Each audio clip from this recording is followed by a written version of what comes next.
Hello and welcome to Connect and Collaborate. I'm Alex Hopkins, your on-air producer, and I am lately having a lot of conversations with women, particularly women in leadership, and we are seeing a shift, I think, in the business world of more women coming into leadership roles. And here to talk a little bit more about that, and particularly about the event State of Women in Business for the Colorado Women's Chamber of Commerce, is Kristen Blessman, the president of CWCC. How are you? I'm great. How are you doing? It's good to see you again. Good to see you. Thank you so much for taking time out to talk with me. Of course. I love this. Yes, me too.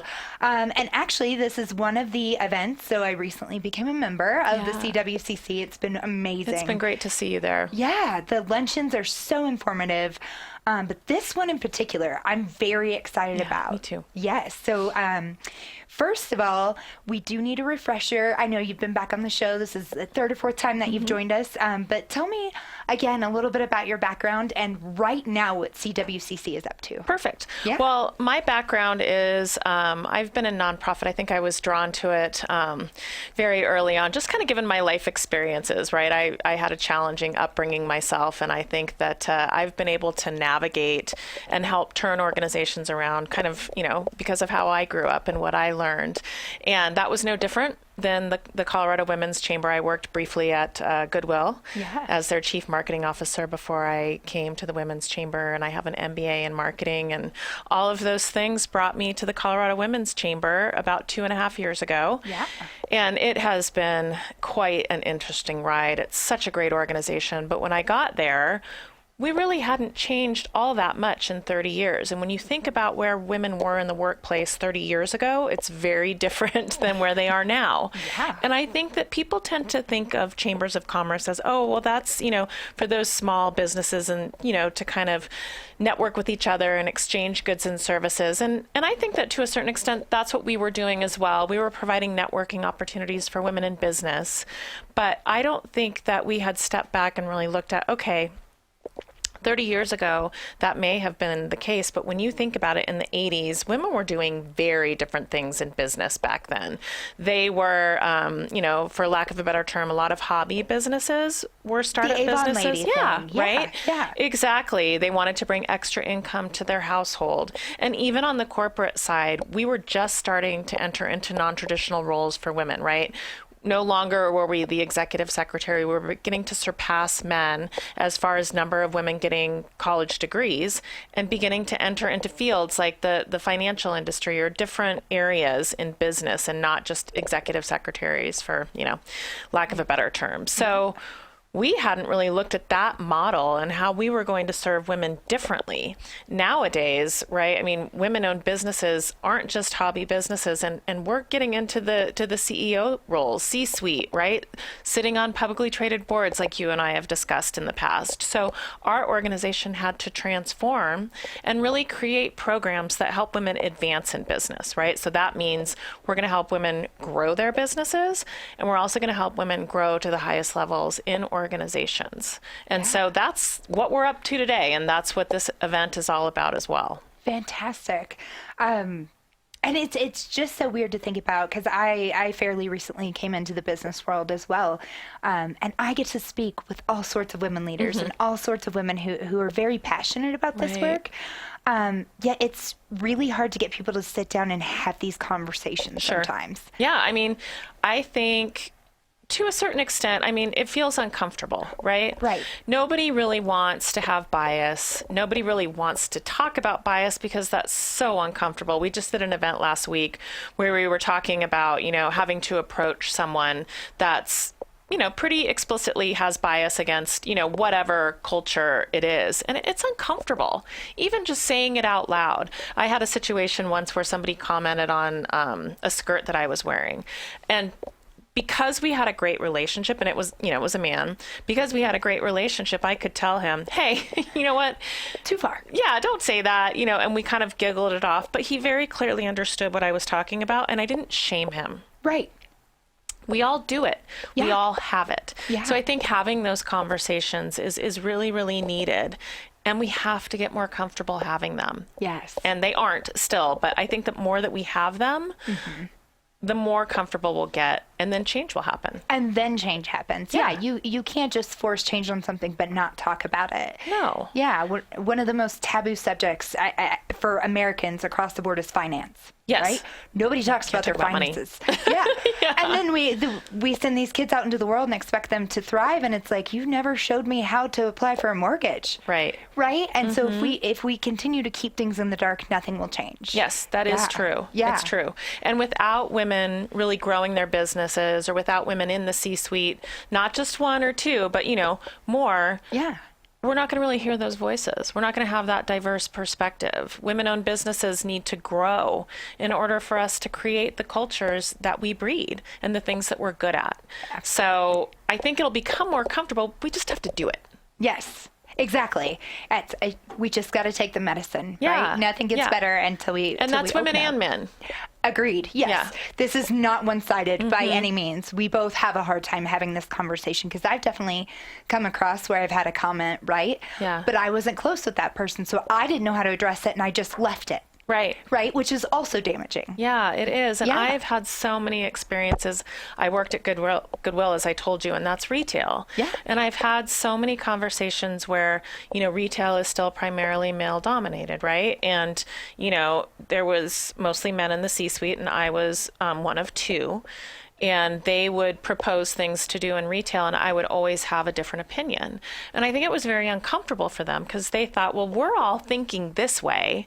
We all agree. Why do you always have to disagree? Right. And I'm not disagreeing. I just have a different perspective. And I think it was really difficult at times for them to hear that. Yeah. Right? Because when you just fill a room with people like you're not going to get the diverse perspective. And I still think that that's very uncomfortable. Right. But we have to be open enough to hear it. And we might not always win, right? My opinion's not always going to be the right opinion, but it still has to have a seat at the table. And people need to feel comfortable listening.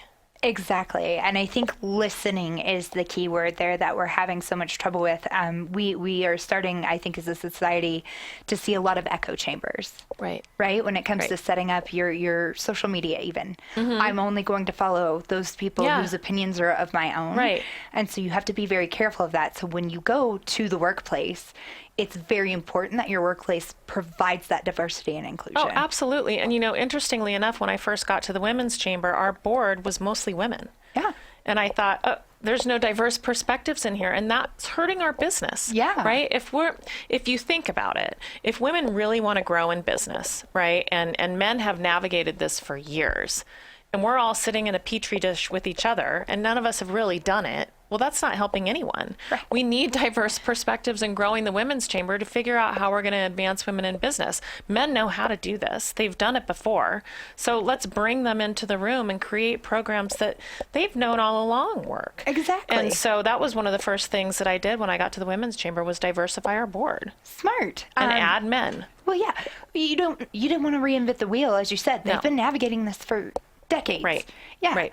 Let's jump on board. Let's see what they can do for us. Right, exactly. Yeah, and that goes for any type of board, right? People of color, you want to make sure. Yeah, you need those perspectives to thrive. Yeah. Well, this is, I appreciate the candid conversation here, but I definitely want to talk specifically more about the state of women in business. Right. Tell me about 2018 and how that event was. I saw that you had Kadika Roy as one of the speakers. She's fantastic. Yes, she's been on the show as well. Lieutenant Governor Donna Lynn, of course, was there. Every time I've heard her speak, there's always something that resonates with me. Yeah. Like, I have quotes in my notebooks from her. She was a personal mentor of mine. So really? I have notebooks full of advice from Donna Lynn. She's amazing.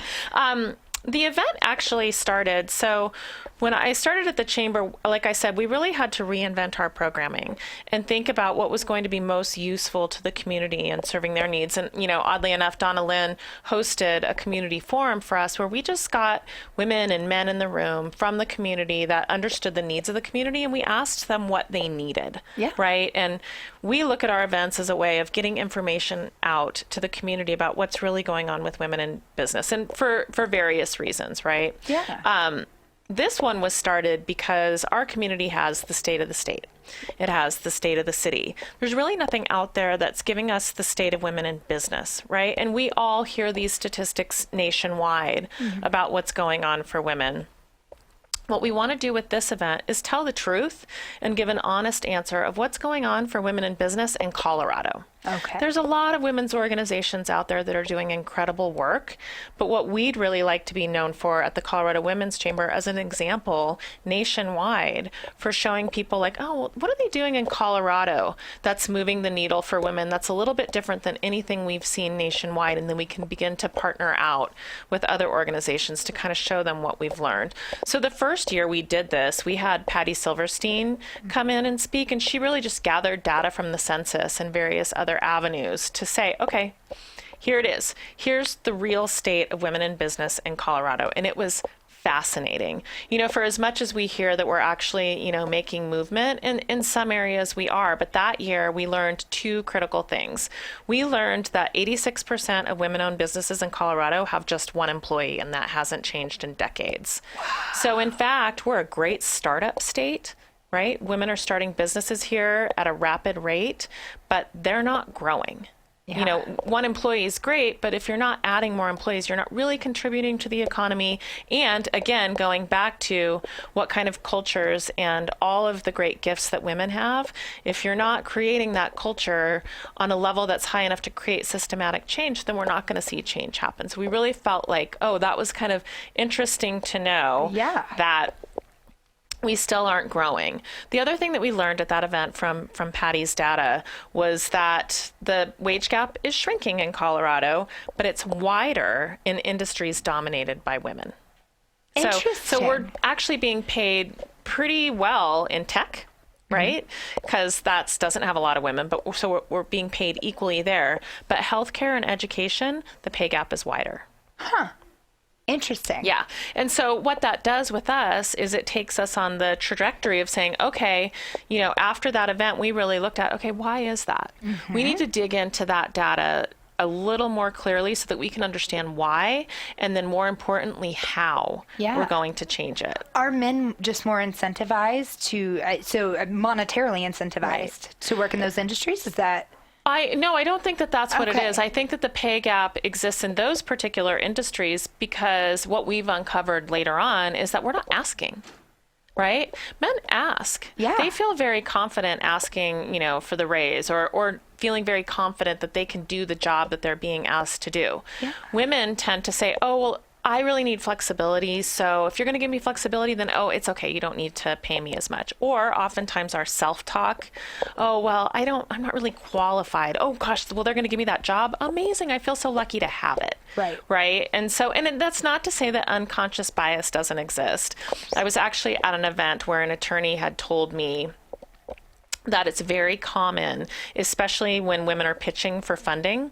They did a study where women and men pitched the same exact business idea. Men got money 99% of the time, women got it 1% of the time. So that's definitely bias. It's the same idea, same business idea, right? So it does exist, but where we feel like in the how or the things that we can change, well, women can control their communication.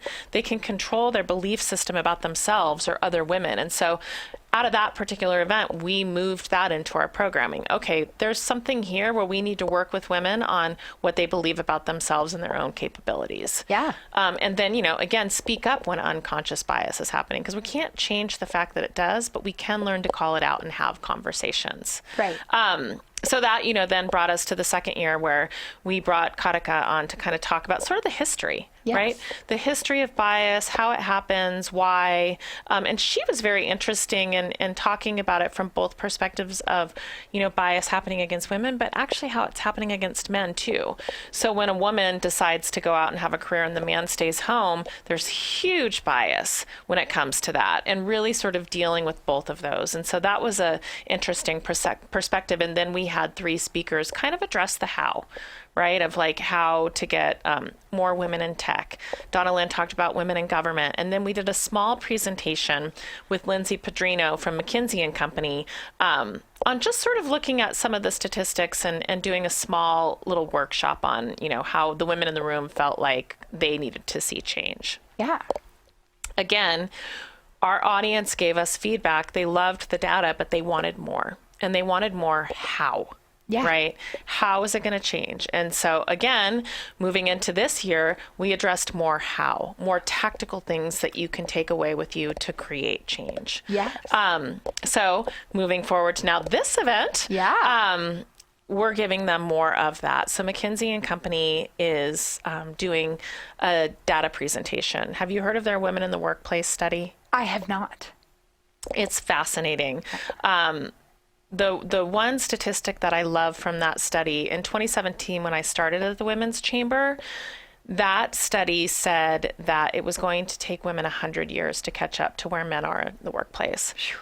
Last year's study said 107.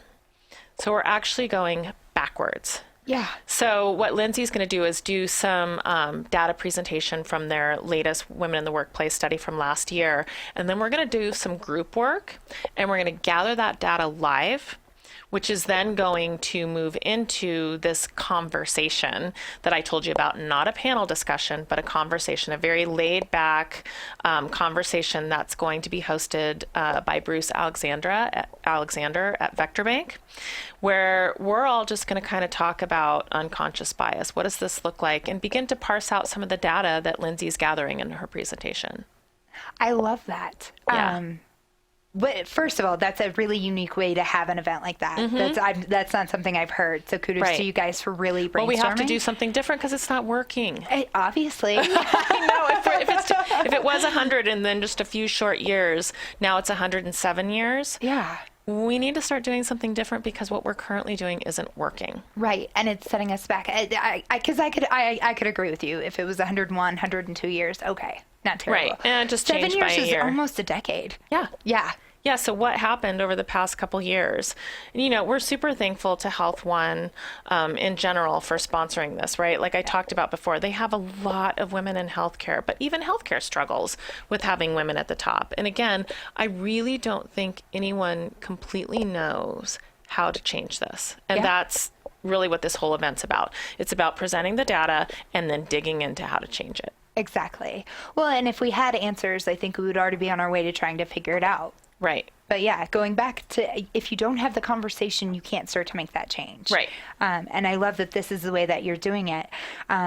So you mentioned that you're having this very casual, like a round table discussion.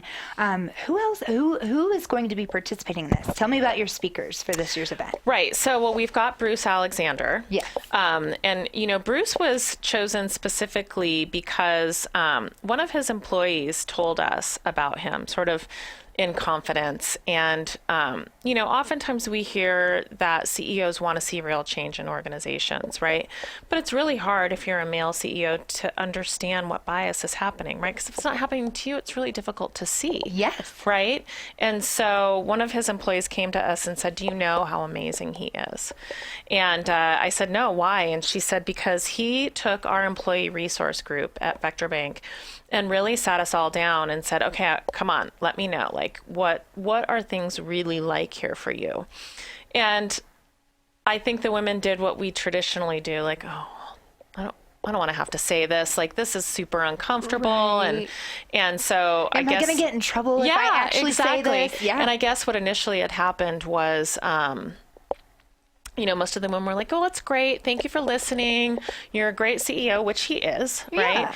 But then, you know, upon further push, like, okay, come on, really? You know, he began to uncover some of the things that were happening in that organization, and he listened and then put forth wanting to change them. So we really feel like, you know, with Health One and Vector Bank sponsoring, well, they actually do this work. Yeah. And so that's one of the reasons why we chose him and Health One to sponsor, because they're really kind of helping to navigate this change. And so we're actually sitting down with Bruce and his team later this week to bring in the other panelists to provide this conversation. Lindsay Pedrino with McKinsey and Company. Lindsay and I are really good friends. She's going to sort of parse out their large data presentation and bring it specifically to women in Colorado. And so they're working on parsing out that data right now. Which is fantastic to I know. hear. I know. Because as you said, I hear the nationwide stats all the time and stuff. But the fact that I live here, I contribute to the economy. Right. I want to make sure that the company I work for is also ultimately contributing to my morals. Right. By being diverse and inclusive. Right. Yeah. But again, I mean, I think when you say diverse and inclusive, I think it's really hard for a company to do that. When you think about it, we were fortunate enough for many, many years to have Bev Brown, who was head of diversity and inclusion at Excel Energy. We had her on our board for years. And one of the things that she said to us at a board meeting was, Kristen, when you think about diversity and inclusion for a company, and when you think about how you have to parse that out for all the different demographics, right? It's not just women, right? And it's not just gender. It's all of these different demographics of the employees that they serve. It's really hard, right? And so they looked at the partnership with the Women's Chamber of Commerce of, good, we're going to partner, right? Because they're gathering information for women. And then, we have several minority chambers in our state that are also doing the same thing and looking at this partnership. Well, at least they can go deep. Right. We can go deep with women. Not that the other diverse voices don't matter. They do. Yes. But that's the voice that we're looking at, and we're going to figure out how to make change for women in business. And I think that that's what's different and key about us. And I love that. And as you said, they have other smaller chambers across the state. And so I think big businesses would be doing a favor to themselves to partner with these different organizations to make sure that they're including everyone. Right. Yeah. But I think the interesting thing, going back to where you and I started the conversation 30 years ago, chambers of commerce weren't really resources for this, right? They were breeding grounds for small businesses. And I think as we begin to evolve, right, chambers of commerce are serving different needs, right? I don't think that if we only had a group or a demographic of women that were all small businesses, we're doing any service to anyone, right? Because again, when you don't have diversity, if it's all small business, they're going to stay small. Exactly. It's that echo chamber. Yeah. And so what we're looking at specifically in Colorado is, okay, that's great. We want small businesses. We want them to grow, but that means that we have to show them some ones who have, right? So that they have them to look up to. And if we want women to grow in corporations, we need to show them women who are growing and give them the stats and show them how to change it. Yes, absolutely. I love that. I'm very excited for this. We have a few minutes left, so we know who's coming. Let's figure out a little bit more about where it's going to be, the date, how people can get involved if they want. Right. So it's the 25th of September, and it's going to be at the Hilton City Center. So, and it's lunch, right? And the way that the event works is we usually have some great networking ahead of time, and then, we take over the big ballroom. The cool thing about this, because everybody goes to luncheons all the time, is again going back to those table conversations, right? And I think that you've been to our Powerful Voices luncheon in the past. We always do this thing where we kind of have, everybody that's attending at the table share stories with each other. This is going to be a large facilitated kind of group conversation where we're gathering data, and then we're going to gather it live. Right. Fun. So get that, those conversations of, how have you experienced change, looking at the data, what have you seen that works? What have you seen that isn't work? What still needs to be changed? And then feeding that back and having experts discuss it. Yeah. That's what's a little bit different about this. Again, going back to kind of, looking at this event from start to where it is today. I think in 2017, we did a great job of sort of laying the platform of where we were. Yeah. Right. 2018, we really looked at, okay, from that, we sort of saw some of the things that needed change. So we're gonna bring a little bit of that to say, again, here's what needs to change. In 2019, we're talking about, okay, how are we going to change it? You and I were talking before. Nobody knows. Of course not. No, have you seen any company raising their hand saying, I have this figured out, this is how you do it? No, not one. None. Yeah. I have yet to see that. And so I think that there's a lot of answers within organizations, right? I think some organizations are doing certain things right. Most of them are members of the chamber, right? I just mentioned two, Health One and Vectra. And so what we're trying to do with this event is bring multiple organizations to the table to say, well, we're doing this seems to work. We're doing this works. I'm growing my business this way, and just get it all out there. Yeah. Because if you get all the perspectives, you can eventually find a good answer. Right. Yeah. And I think it's interesting. Sometimes we get pushback when we give the microphone to a man. Right. We had Kent Thayer with Davita speak one year, and everybody said, well, there's so many amazing women out there.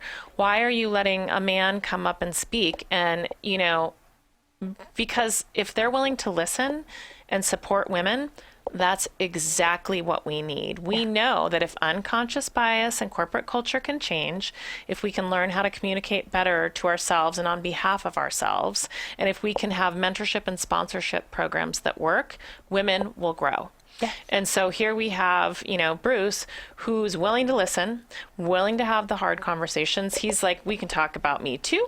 We can talk about this. We can talk about bias. We can talk about anything. Nothing is hands off. That's awesome. I think that's really important.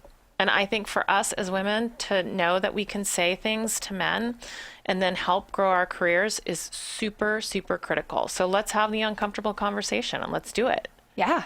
Let's do it. Again, September 25th at the Hilton City Center. City Center. Yes, thank you. You can definitely sign up for that.